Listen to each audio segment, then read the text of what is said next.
So after I recorded the last video, which at this point in time I still haven't even uploaded yet, I got thinking uh, with regards to the types of responses that some might make. I'm complaining about, or I guess praising Apple for the simplicity yet exceptional performance that their products provide. And some might say, well, it's one thing when air conditioning just turned on. Some might say, well, it's because Apple makes the software, makes the hardware, so that tight integration allows them to do things that a lot of Windows manufacturers or Windows vendors wouldn't be able to do. And to some point, I agree with that statement, but at the same time, I have to think beyond what we think is possible.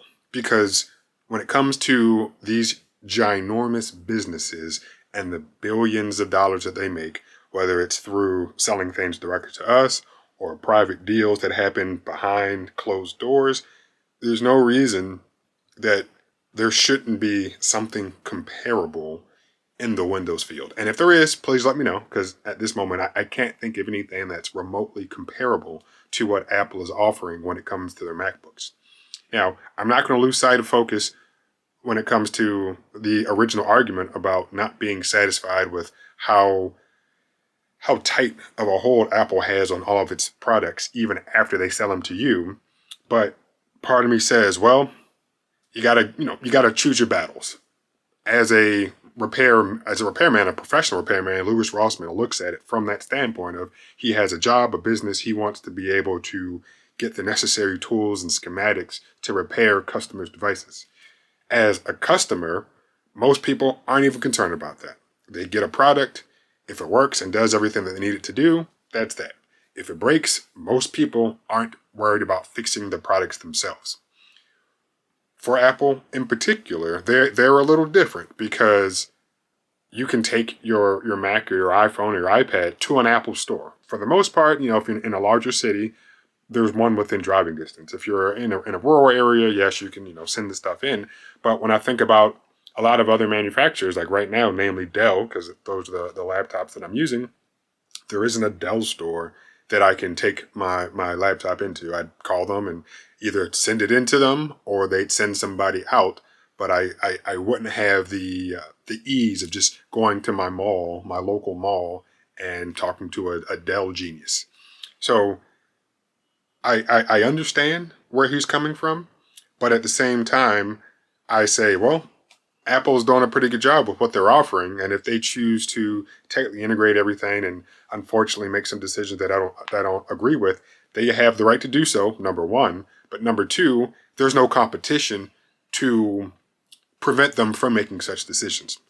Obviously, we know that Mac OS only runs on a Mac. We know that iOS only runs on the iPhone, natively. So it's not like you could go out and get a different piece of hardware to run either of those operating systems. So Apple's going to do what Apple can do, knowing that they don't have competition for people who want their particular operating system. Now, I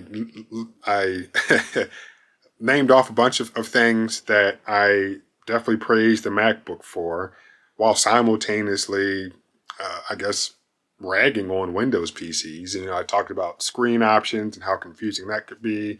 Talked about smart cards not being available, speaker quality, keyboard quality. One other thing that I forgot to mention, which this is just going to be kind of a quick gee whiz or whatever, is this right here is my Dell Precision 3470. So the other one I have is a 5470. So this is a step down, but it still has an i7 in it.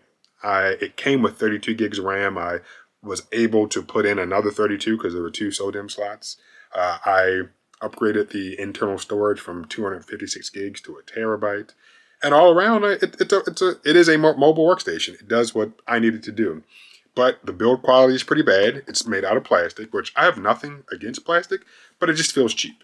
I praised Apple for their trackpad. This trackpad is probably one of the worst ones I've ever used. I mean, it feels okay, but I'm pretty sure there might be a glass top to it, maybe, but it feels like plastic. Because the keyboard deck is plastic, and I'm sure there are other grades of plastic that could have been used. I remember when I first bought this, I bought a 4th gen NVMe SSD and installed that. But that drive got so hot that it was uncomfortable to type on. That heat just transferred right through this plastic chassis and was uncomfortable to type on. I was worried that the machine was going to overheat, possibly cause some type of damage to something. So I ended up returning that and buying a Gen 3 drive, which was fine. And it works as it's supposed to work. And, obviously it's a little bit slower, but I'm at least able to type on the keyboard deck now. The one thing that I did not mention that I wanted to mention specifically about this notebook, because it's pretty much an issue with a lot of other notebooks, is that you see that right here, there's a power button. There's an optional fingerprint reader that you could get in the power button.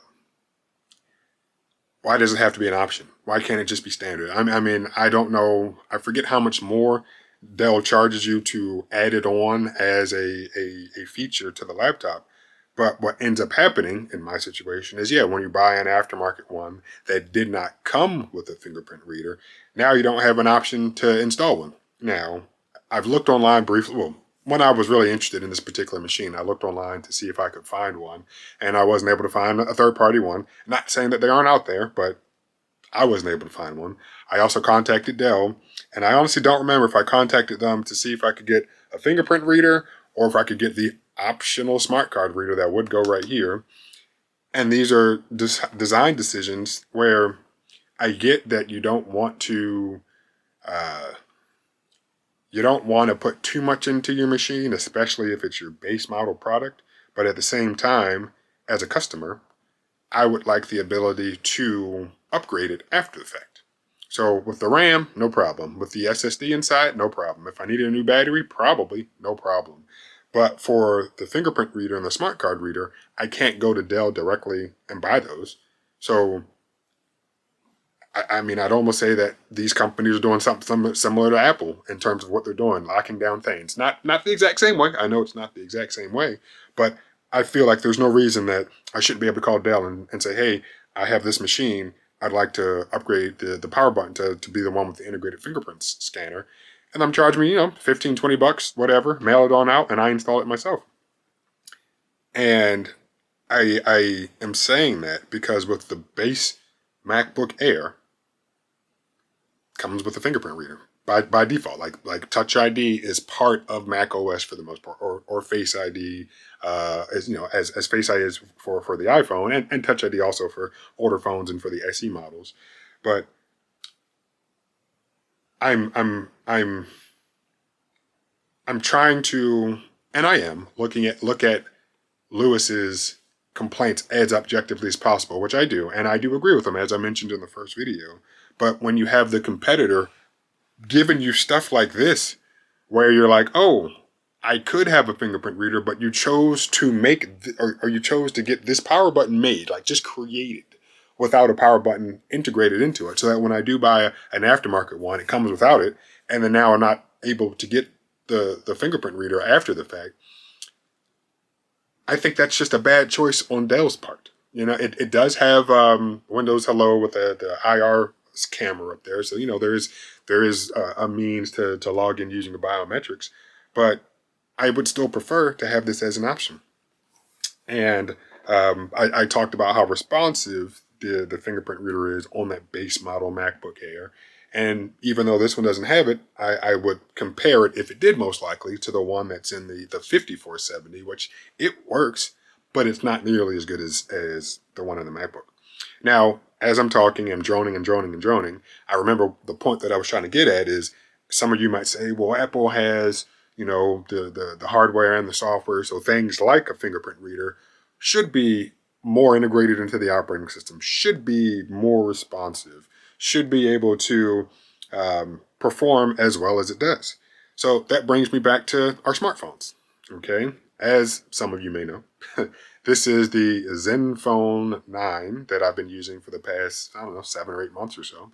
And like a lot of smartphones, there is still an embedded fingerprint. Well, there's still a fingerprint reader on it. And this one is embedded into the power button, which is right there. Will it focus? Yeah, a little bit. It's right there. And I just want to show you that even though Asus makes the hardware, or, it's their phone, the operating system is Android, which is Google. So there is some separation in control right there. And I'd want to show you how responsive the fingerprint reader is, even on a phone where the vendor for the operating system is not the same as the vendor for the hardware. So I just tap it and it's unlocked, like it's that responsive. And I would bet money that whatever phone you're using right now, if it's not an iPhone, boop, it's that responsive. So why aren't the fingerprint readers on these laptops as responsive? I mean, granted, it's a bigger surface area, so I get sometimes you might put your finger there and it doesn't quite read it, so blah, blah, blah, blah, blah. And for that reason, I'll usually save the same finger multiple times, hoping that it gets as much of my fingerprint as possible. And I feel like I've seen a slight improvement when it comes to that. But yeah, it's just not that great. Now, well, it's not as great, not as good as something like this, or most likely your phone. Now, thinking about my Pixel 7 over there, which I could have gotten but didn't. You have Google with the operating system. It's Google's phone, since it's the Pixel. They've decided to put the under display fingerprint reader, which is fine. And it's, granted, it's a different technology, so it's not directly comparing apples to apples, but you have a Google product, through in and throughout right there, has the Tensor G1 in there. Well, no, G2, yeah, has the Tensor G2 in it. And yeah, that biometric isn't as good. So there's another company now, I think it is kind of an apples to apples comparison, where you have a Google through and through product and an Apple through and through product, and something like the fingerprint reader on that Google phone isn't as good. Now, I'll be honest, and I have to be fair, before Google decided to go with the in-display fingerprint reader, we had the physical fingerprint readers on the backs of the phone, and those work perfectly fine. Another reason I feel that these companies should just stay with hardware fingerprint readers instead of trying to do these software ones. Now, looking at the Samsung, I don't have an S23, I had an S22 that had an under-display fingerprint reader, and that one was super responsive. So now we do have Samsung with their version of Android on, well, it's still Android, but on their hardware, and their in-display fingerprint reader is extremely responsive. So, and Samsung is a big enough company to be able to kind of do whatever they want. I mean, heck, the Snapdragon 8 Gen 2 has been, their version in their phones has been customized for the Snapdragon, or for the Galaxy series. So I think it's like Snapdragon 8 Gen 2 for Galaxy, I believe is what it's called. And I think that's, another point I was trying to make, is that these companies are big enough to make things happen in their favor. But at the end of the day, I think a lot of us consumers are the ones that just flat out get screwed. So if I could wrap this up, we're 13 minutes in. No, I do not agree with a lot of the practices that Apple conducts when it comes to the locking down of their products. However, as a consumer, I have to look at the product itself, not worried about repairing it, but just overall user experience. And even though I prefer Windows way more to macOS, and I prefer Android way more to iOS, I do think about the pieces of hardware as they are when they are fully functioning. And the Mac is a great computer. It really is. The iPhone it's a good phone. I don't like it, but yeah, it is a good phone. And when all that is rolled into a nice package, again, not worried about what happens when it does break, it's a really good thing. So I'd say on the Android side, if some of these device manufacturers aren't that great, they need to do better. On the Windows PC side, for these device manufacturers, selling me a laptop that not the chip itself, not the i7 chip in it, but just having a Gen 4 drive in it gets so hot that it's uncomfortable to use. They need to do better. Dell should have put something on the underside of this to do something about that heat, to make sure that it doesn't bother me or bother the user when typing. And I know I can exaggerate or be uncomfortable, or I'll just say I can exaggerate sometimes, but legit, I was using it and I'm like, why is this getting so hot? And I'm like, is it the processor? No, I don't think so. So I, remember where the drive is in relationship to the top of the keyboard deck. I'm like, oh, that NVMe drive is right beneath this. This thing is getting too hot. And of course, now that I've taken it out and put the Gen 3 drive in, I've had no issues with it. So as I've said in the first video, Apple's going to do what Apple can do and what they want to do. But part of the reason they're able to do what they can do is because they know that the competition isn't really close to what Apple offers in terms of performance and efficiency and overall design quality and and design and build quality, things like that. I shouldn't be able, and I'm gonna keep going back to this machine. Like I shouldn't put something that this laptop is capable of using into it, and then have it not quite overheat, but get so hot to the touch that it's unbearable, and it's not usable. So again, last thing I'll say is these other companies need to do better. And I keep saying last thing, and somebody might say, well, this is the base model, it's the 3000 series. So what do you expect? I expect to be able to use it. Okay. I expect to be able to use it configured in a manner that this laptop is capable of utilizing. So if it can accept a Gen 4 drive, I'm going to put a Gen 4 drive in it, or at least I want it to put a Gen 4 drive in it. And because it gets too hot, I can't. So that's definitely potentially affecting the overall performance of the machine because Dell decided to cheap out and maybe not put some Gore-Tex or something on the underside of the keyboard deck to do something about that heat. So yeah, I believe me, understand where somebody's might come from. I understand the opposition. I understand Louis Rossman, but as a person who has purchased quite a few laptops over the last, let's say, 2 years, that MacBook is solid. Okay, that thing is legit through and through. And as long as it's not broken, I still would recommend the 2020 M1 MacBook Air. These other machines that I have, yeah, they're nice. They work. And obviously, since they run Windows, they are the machines I use or utilize for way more stuff.